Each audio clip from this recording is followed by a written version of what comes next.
Magandang tanghali po guys.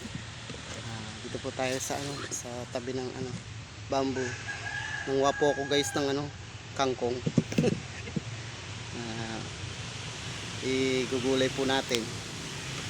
Adobo po. Pwede rin to sa sinigang na baboy. Kaya katikim tayo ng adobong kangkong. Dun sa mga hindi nag-uulam ng adobong kangkong, masarap po yun, lalo na pagka yung timpla natin is solido at kompleto.